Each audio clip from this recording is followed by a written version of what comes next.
I think if you fuck up in life one time, you get in one accident, your entire life's ruined and changed forever. Yeah. So that's just the nature of the universe, bro. You can't do nothing about that. Yeah, is it like a freak accident or just complacency that you think it could? I don't know. I like to think of it as destiny. You like to think of it as that's interesting. Destiny. I think there's some things are just meant to be. Mm-hmm. So like if a freak accident happens, because there's avoidable accidents and then if there's freak accidents. If it's a freak accident, it's like that's what God wanted you to be. Yeah. And then you have to find a way to deal with that adversity. Like I always looked at it from like ground karma, air karma. I remember Patrice O'Neal had a great joke about it. Ground karma? Yeah, it's like when he talked about how he's not concerned about being a good Samaritan while he's just, let's say if he's crossing the street or something like that, he sees an old woman with her bags, who gives a fuck? Just go by his day. Yeah. But if he's on a plane, he would help. Oh, wow, you need help? Let me put your luggage up in there. You see me, God? I'm a good person, right? Because of the air, it's out of your control. But if you're on the ground, there could be cars approach. All right, I see the car. I'll just move out of the way of wherever it's at. One of the craziest thing is, though, I don't even think you're ever in control anywhere. I don't think so either. Because I saw a video where this dude was on he's on a motorcycle, just sitting at the red light, and then a car speeds past the intersection, hits a pickup truck. The pickup truck goes flying into the motorcyclist, and he survived. Yeah. The person who was on the high-speed chase, they died. But then you could just imagine just sitting there at a red light, then immediately, bam, car comes flying right into your motorcycle. But you can't do anything. That's what I'm saying, bro. It's a freak accident. At some point, it's or like destiny. Could be destiny. It's destiny. Like some things are just destiny. Like that's how it is supposed to be. That's what God has intended for the universe.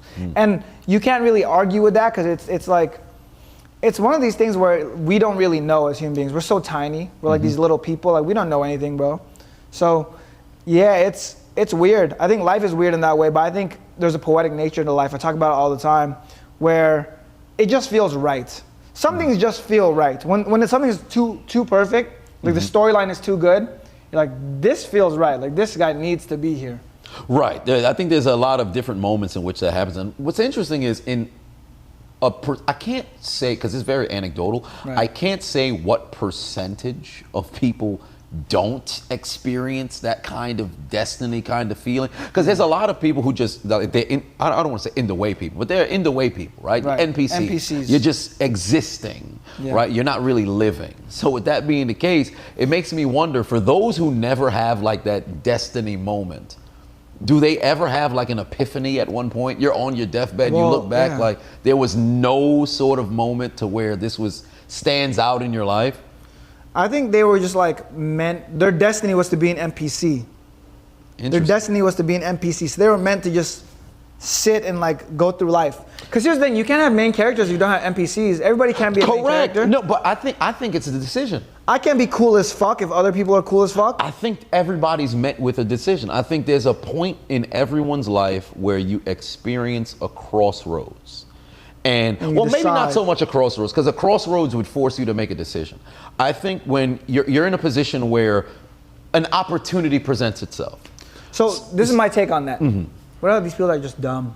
There are people that are dumb. There are great. Because I talk to a lot of like successful people. They're all pretty sharp. Yeah. But then I talk to some people and they're just dumb. But there's willful dumbness, and then there's just like regular, I guess, dumbness. Because there's some people who are like, let's say, what is the blue pill? Ignorance is bliss, right? There's some people who will choose to, be complacent and, for all intents and purposes, be dumb, right? Who just they never really think for themselves, kind of everything is secondhand, take on a personality of whatever somebody they may admire, or whatever the case may be, like move wherever the wind blows kind of people. And there's other people who just, they're just no form of thought, like in their mind or anything like that. Do you think that's like training though? Do you think that's the world programming them and training them? Yes. Because people are programmable. We talked about it.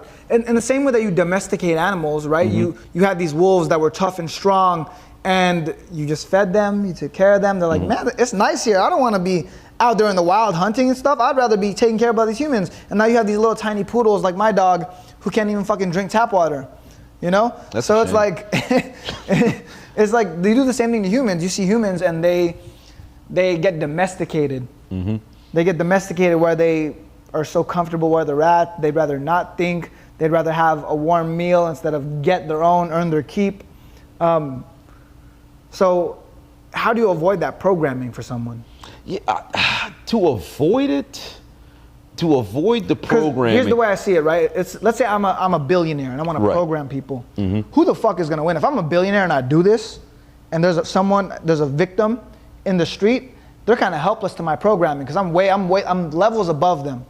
So I'm a billionaire. I'm someone that controls the world. I'm the Illuminati. I'm the globalist elite, right? And I see a population. I'm like, I'm gonna domesticate this population. What can they do to prevent that? They can't really do nothing. Because at that point, they're competing against someone that's fucking light years beyond them. Correct, but monetarily you have that. But I think if you're somebody who has a some sort, like you have an honor system, or you have a high level of, or I shouldn't say high level, but you have morals. You have certain sort of non-negotiables. I think if you now came in and you tried to program the people who are very strict in how they want to live their life, they would be able to escape. But those who are either you'll bend to whatever will is opposed to you, they'll immediately be domesticated. It's almost like the Matrix. Yeah, it's like selling. It's like selling a product. So when you do marketing, right? You show your ad, your propaganda, your marketing to 100 people. Let's say 80 of them buy, 20 of them naturally are not going to buy. So it's the same thing when you program someone with morals or values, or however you want to program. You could program them to be NPCs. Yeah, it's interesting because then it makes you think like, damn, is it really people's fault that they're NPCs, or are they just getting the short end of the stick?